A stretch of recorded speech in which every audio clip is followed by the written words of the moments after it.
جاں بدست ہم نہیں ہیں یمن کے لیے، جاں بدست ہم نہیں ہیں یمن کے لیے، مستعد ہیں نبی کے چمن کے لیے، ہیں گلستان اسلام ہی پر نثار، ہیں گلستان اسلام ہی پر نثار، کون مرتا ہے دشت و دمن کے لیے،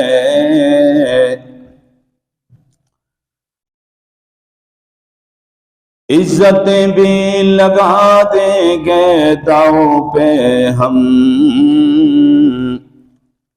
عزتیں بھی لگا دیں گے داؤ پہ ہم، عظمت دین حق کے چمن کے لیے، یا رب صل وسلم دائما ابدا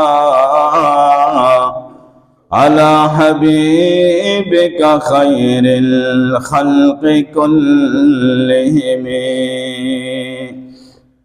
هو الحبیب الذی ترجى شفاعته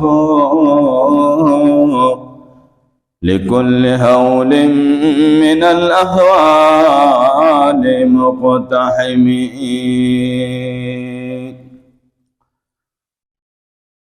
نہایت ہی قابل صد احترام دوستو، بزرگوں، پیارے محبوب صلی اللہ علیہ وسلم کی سیرت طیبہ کے حوالے سے گزشتہ کئی جمعوں سے ترتیب کے ساتھ قدم بقدم آپ کے سامنے گفتگو ہو رہی ہے۔ ہمارے پیارے محبوب صلی اللہ علیہ وسلم کی مبارک زندگی کا ہر ایک پہلو جو ہے اس میں امت کے لیے رہنمائی ہے۔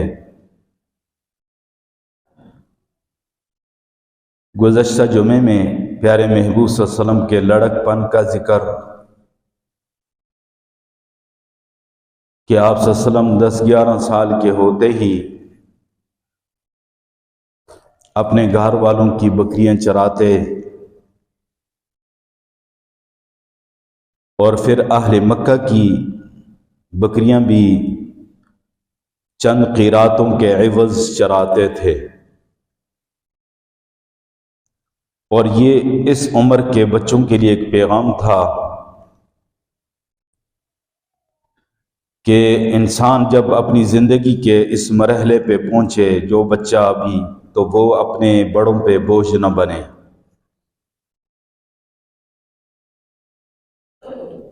اور کسب معاش کے لیے حلال کے جو بھی ذرائع ہیں ان کو اپنائے، اور اس میں کوئی شرم اور عار کی بات نہیں ہے۔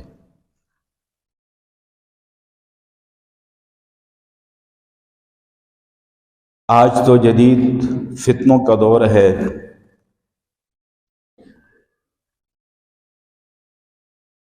اور سوشل میڈیا کا دور ہے، اور طرح طرح کی بولیاں بولنے والے اچھل اچھل کر سوشل میڈیا پہ اپنی دانشوریاں بکھیرتے ہیں۔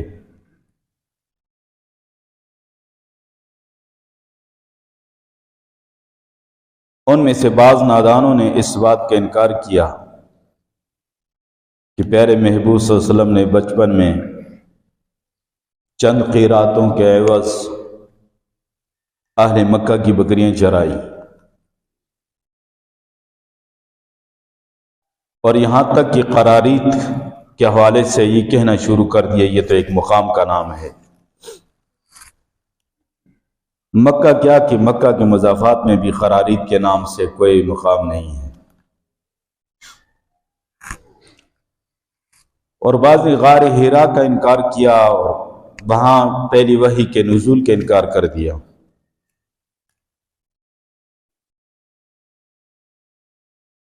تو عجیب عجیب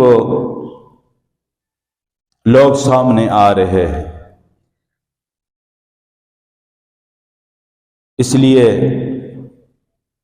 قرآن و سنت سب سے پہلے ہمارے سامنے ہو۔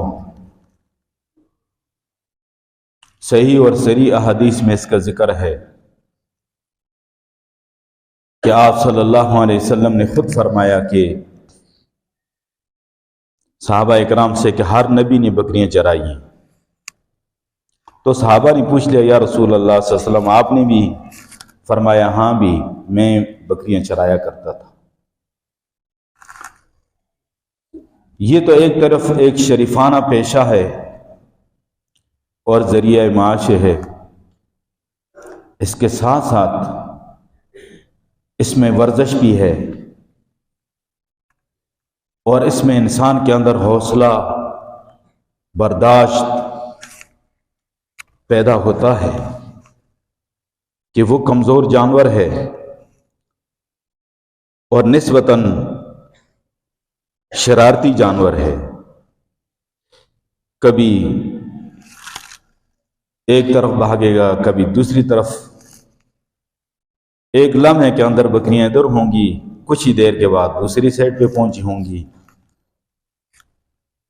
راعی جو ہوتا ہے اس کو خیال لحاظ رکھنا پڑتا ہے،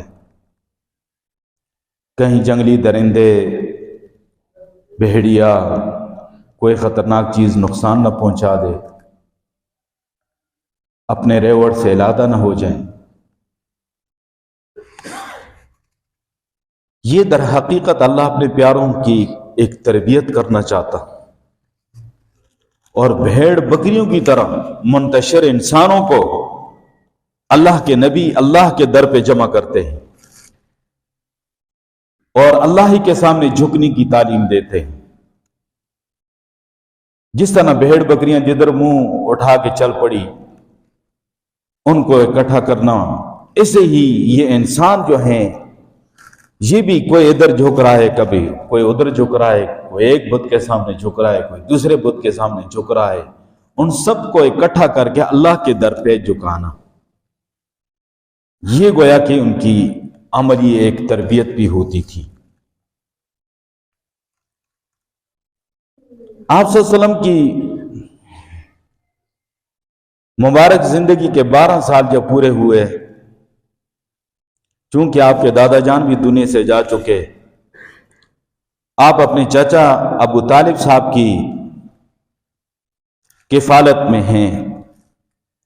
ظاہری طور پہ تو ابو طالب صاحب کی کفالت ہے، لیکن حقیقتاً آپ خود کفالت فرما رہے ہیں، کیونکہ پیارے محبوب صلی اللہ علیہ وسلم جہاں ہوں اللہ کی رحمتیں اور برکتیں پہلے سے ہی استقبال کر رہی ہوتی۔ حضرت حلیمہ کے جھونپڑے میں آپ تشریف لے جاتے ہیں تو اللہ کی رحمتیں اور برکتیں وہاں آپ کا استقبال کر رہی ہیں، اور جب آپ اپنے دادا جان کے گود میں ہوتے ہیں تو اللہ کی رحمتیں اور برکتیں وہاں پر آپ کا استقبال کرتی ہیں، اور پھر ابو طالب صاحب کے گھر میں ہیں تو اللہ کی رحمتیں اور برکتوں کا نزول وہاں پر ہوتا ہے۔ ابو طالب صاحب کثیر العیال تھے، یعنی اعلی اولاد زیادہ تھی، مالی طور پہ کمزور تھے۔ یہ کہ علیحدہ ٹاپک ہے، اس پہ کبھی بات کروں گا کہ اس وقت قریبی جو رشتہ دار ہوتے تھے، اس طرح بھائیوں میں بہنوں میں جو مالی طور پہ کمزور ہوتا تو ان کے ایک بچے کو 2 بچوں کو ان سے لے لیتے تھے کہ بھئی ان کی تربیت پرورش ہم کریں گے۔ اس طرح آپ کی اولاد بھی آپ کے بھائیوں نے آپ سے لی، فرمایا عقیل کو میرے پاس چھوڑ دو، باقی جو ہے، اور پیارے محمد صلی اللہ علیہ وسلم کو بس۔ پھر آپ صلی اللہ علیہ وسلم نے حضرت علی رضی اللہ عنہ کے اسی طرح اپنے چاچا سے لے لیا، اور حضرت علی رضی اللہ تعالیٰ عنہ کی پرورش، تربیت پیارے محبوب صلی اللہ علیہ وسلم نے خود فرمائی۔ فرماتے ہیں کہ جب دسترخوان لگتا، گھر والے کھانا اگر شروع کرتے تو کھانا کم پڑ جاتا، لیکن جب پیارے محبوب صلی اللہ علیہ وسلم کھانے کے لیے دسترخوان پہ تشریف لے آتے تو کھانا بچ جاتا، اتنی برکت ہوتی۔ پھر حکم جاری کر دیا خواجہ صاحب نے کہ جب تک پیارے محمد صلی اللہ علیہ وسلم تشریف نہیں لاتے دسترخوان پہ کوئی کھانا نہ شروع۔ تو اس لیے ظاہری کفالت تو ابو طالب کی تھی، حقیقتاً کفالت تو محمد مصطفیٰ صلی اللہ علیہ وسلم کی تھی۔ اور چونکہ عبد المطلب صاحب نے خصوصی ان کو وصیت کی تھی کہ میرے اس پوتے کا خیال رکھنا ہے، تو یقیناً انہوں نے بہت خیال رکھا ہے۔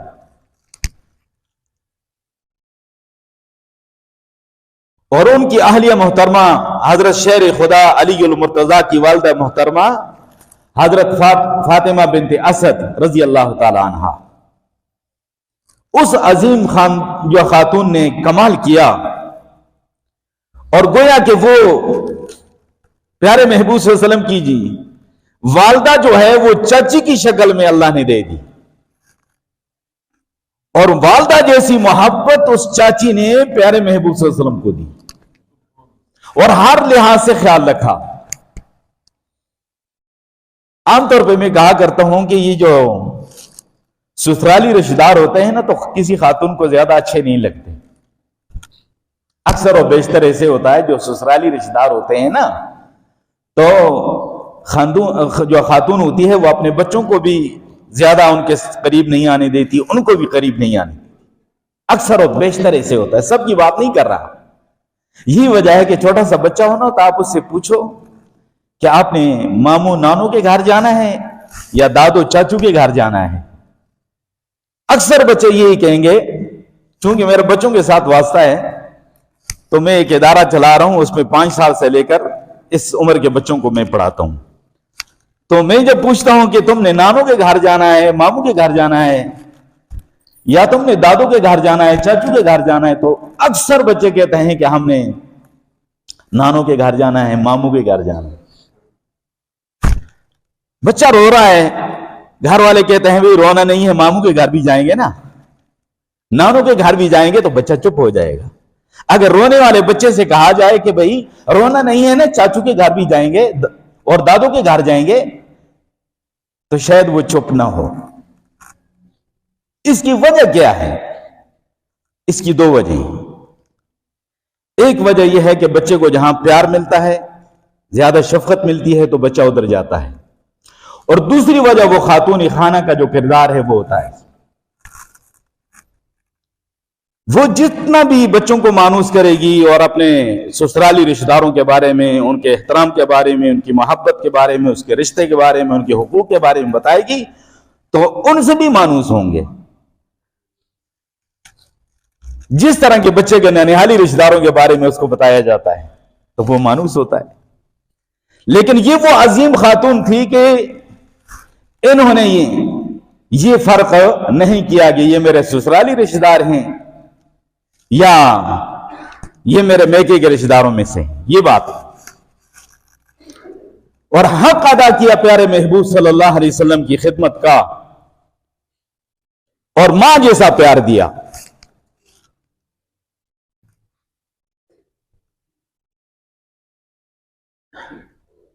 اللہ نے ان کو توفیق عطا فرمائی، وہ ایمان لے آئی تھی، اور یہ اللہ کا بڑا ان پہ انعام تھا، اللہ کا بڑا احسان تھا۔ اپنے بھتیجے کا کلمہ پڑھا، اور جب فوت ہوئی نا تو حضور پاک صلی اللہ علیہ وسلم نے ان کے کفن کے لیے اپنا کرتا پیش کیا، اور قبر جب تیار ہو گئی تو آپ صلی اللہ علیہ وسلم قبر میں اتر گئے اور قبر میں لیٹ گئے۔ صحابہ اکرام حیران ہوئے کہ ایسا ماجرا ہم نے کبھی نہیں دیکھا، اور یہ آپ صلی اللہ علیہ وسلم نے پہلی دفعہ ایسا عمل فرمایا ہے کہ اس قبر میں آپ لیٹ گئے ہیں۔ تو تو پوچھ لیا یا رسول اللہ صلی اللہ علیہ وسلم آپ اپنی چاچی کی قبر میں لیٹ گئے؟ فرمایا ہاں میں لیٹ گیا. میں نے کفن میں اپنا کرتا اس لیے دیا تاکہ اللہ کی رحمتوں کا نزول ہو. میں قبر میں اس لیے لیٹ گیا تاکہ میری چاچی کی قبر اللہ کی رحمتوں سے بھر جائے. تھوڑی دیر اس قبر کے اندر لیٹنے سے وہ رحمتوں سے بھر جاتی ہے. تھوڑی دیر چاچی کی قبر میں لیٹنے سے وہ رحمتوں سے بھر جاتی ہے. جو پیارے محبوب صلی اللہ علیہ وسلم کے ساتھ لیٹے ہوئے ابو بکر عمر ہیں ان کی قبر رحمتوں سے نہیں بھرے گی. ہر وقت اللہ کی رحمتوں کی بارش نہیں ہوگی، یقیناً ہوگی. اس لیے ہم کہتے ہیں کہ پیارے محبوب کے سارے جانثار عظیم ہیں، لیکن ابو بکر عمر عثمان و علی کی شانی نرالی ہے.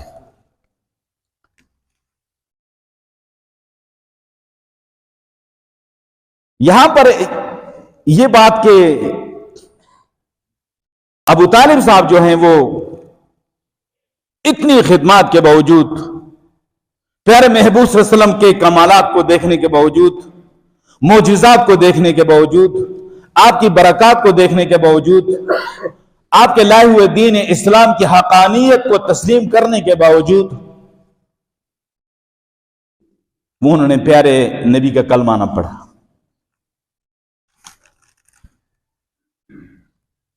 اور یہ بس اللہ کا فیصلہ ہے.